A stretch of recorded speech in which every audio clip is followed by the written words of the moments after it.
Without further ado, please round of applause for Trina Watts. Thank you.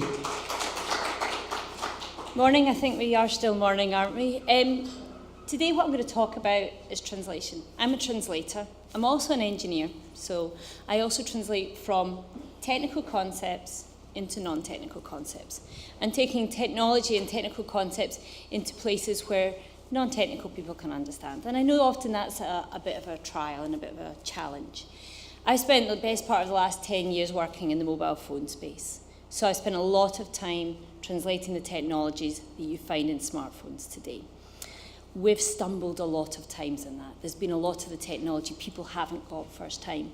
So what my aim for the presentation today is just to talk you through some of the things that we learned from the mobile space that could be relevant for going forward with VR.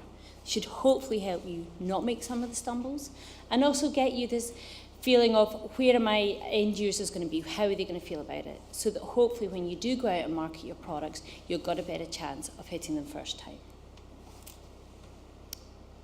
So let's look at where we are today. And if you go on and you Google VR, this is the kind of visions and imagery that you get. A lot of them very much dwell on how you do VR rather than what the benefits of VR. The majority of them have the headsets, have any other interaction tools. But to someone who doesn't know anything about it, it doesn't tell them anything. All they end up going, oh, I've got to buy all this equipment, it's going to be uncomfortable, I need to have a strange expression on my face, which a lot of them have, but it's not really looking at what is that experience going to be like, how am I going to feel? So we need to try and make that bridge from this is how it's done to how people are going to feel. And it's absolutely crucial to how we use our terminology and our wording around this. There's an assumption that because VR is so visual that people will get it. That's not going to be the case. You also still have to describe it to people so that they will put the headset on, enough to put the headset on. So that initial phase, don't leave it to assumption that people are going to get it, because you're going to be leaving value behind and potentially leaving some of your customers behind who won't even put the headset on. They won't even feel confident enough to do that. I've used the word gimmick. Now, this isn't a word I would have used, but this is a word I've had used by multiple clients. And I think it's useful to set the scene that that is where some people's mindsets are still at with VR. This is not the first time through. There's been some false starts with VR. I think actually this is the most hopeful point it's been at in a long time, but not to forget that that is where some people's brains are still at. So you have a bit of barrier to get over that. So you've got to basically talk the way that they talk, and so that they can understand, okay, I maybe saw VR 3 years ago. It's not the same now. It's changed. It's moved on. There's a lot more to experience for it. So again, get them to put the headsets on. You've got to get over those first ones. The other thing as well is, how do you get that continuous buying, the continuous investment, not only from the consumers, but from businesses, from medical areas, from industrial areas, all these guys that once they invest in it and they get the value, you can get a nice return on that. So it's making sure that they understand and you talk in the language that is right for them. Aspirational and wonderful, take you into new worlds may work very well for consumers, but if you're someone in a manufacturing space who's got to keep costs down, has got to make sure his manufacturing works, those messages aren't necessarily going to work, and those words aren't necessarily going to work. So you've got to tailor that as well to what they need to do. And removing the fear of technology. I mean, it's different now than I'd say even 5 years ago. 5 years ago, a lot of people were saying, I don't even want to pick something up because I'm scared of it if you're not a technology person. And it's really making sure that you don't put more barriers or new fears in place that could stop that from happening. Mobile devices, as I say, at my heart, have absolutely broken down some of those barriers.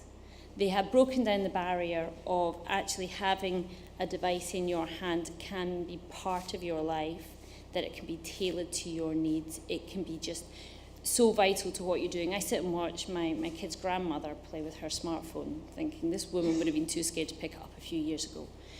So you've got to look at that personalization in everything that you're doing as well, and the fact that technology can adapt to the end user's needs. So I think it's making sure that a person doesn't get just one experience, that the experience can be tailored to fit in with how comfortable they are with different aspects. and different interaction levels. So a lot of this is actually about words. This is probably going to be least pictures you'll see in all the presentations. I don't have any videos or anything like that. We still have to use words when we're describing some of these things. And there's actually a lot of words. There are an awful lot of words. These are just words I took from the agenda. This is some of the words that we're using in the VR space to describe things. Some fantastic words, really, really interesting words. But if you're not in this space, these actually put barriers back up to people understanding what VR can do for them, how they can experience it. They don't really help you tell the experience. So if you translate these into things that how people will feel when they hear that word, what they should be resonating with them. First off, you can see there's a lot more words, which maybe feels the wrong way about going about it, but you have to help people along that line. You have to help them see that value. This one, I did most of the translation thinking about it as being a consumer who knows nothing about this. So it's the words feel, real, familiar, those kind of words that you use. If you were going into industrial space, you wouldn't use any of those words. Cost, efficiency, effectiveness, managing data, all those types of words. So you've got to make sure that the words fit at the end people that you're actually wanting to talk about. So the humanizing of VR is really useful. You've got to think about the human you're actually talking to in the end about it. Because it's visual, don't assume they're going to get it. You're going to need to help them along the line. And it was interesting hearing some of the other presentations of helping people feel comfortable in the area before you move them on. And I think that's very important with how you market it as well. Also, very much keeping the person at the centre of everything that you do from a description point of view. Some markets are going to need that aspirational element. Others are going to need to be a little bit more practical. So just every time you just do that sanity check of who am I talking to and how my word's going to be reflective on that as well. What's interesting just now, I've been looking at some of the latest kind of ads that are starting to come out on VR and what they're going for. You look at the Samsung and the ostrich and the aspirational side of things. And those things are actually quite good when you see some of the tech giants actually getting on board and starting to lay down some of the groundwork. It's very useful to build on. Don't be frightened to build on technologies that are there or messages that are there. Don't feel you have to design it all from ground up. Try and use some of those things. I think also Google Daydream as well. I think that whole going further into things that you love is also really kind of good kind of messages. So it's interesting seeing more of that is becoming visible. So if you're looking at a consumer market, that's becoming more visible, and hopefully that breaks down some of the barriers for you as well. So looking at some of the things that I've learned through time is making it relevant. Make your technology relevant. Sometimes, and I know as engineers we can be quite guilty of it, is that we put features in and we talk about things because we have managed to do it, or it's been a very difficult thing we've proven, or it's taken us 6 months to prove. Sadly, a lot of the time, the people using it don't care. And it's really hard to take it on when it's been something that's very difficult to do. So sometimes you can't focus your marketing on the things that have been the hard things to fix. A lot of people won't care about that, and that can be very difficult, especially from an engineering point of view, to take that on board, but it's a really important one. It's all about the person. Visuals are very important as well, and it's visuals to describe the experience as well. I know it sometimes feels a little bit of a counteraction, but you need to sometimes look at how that visuals, but thinking about the words that you've used, about feeling familiar, that hopefully helps you to the right visuals, so that will resonate with people as well. Focusing on what it enables, not how it's done. And as I said, not to be frightened about reusing and referring to some of your products in reference to other successful products. It helps people along the line. Some people will have to take quite a big leap to engage with VR properly, so you need to help them along that path. That's it for me, short and sweet. Do we have time for?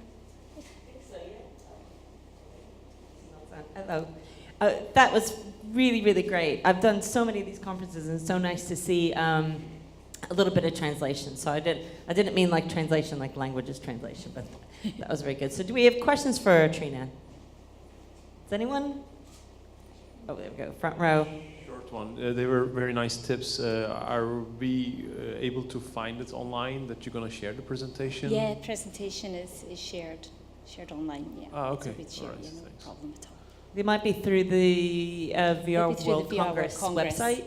So they might be kind of uploaded there, so it's always good to contact the organizers as well. And we constantly look at, as a company, or how to translate things. So you can go on the website and you can see other topics that are also translated and how we've approached them. And as I say, sometimes things don't work.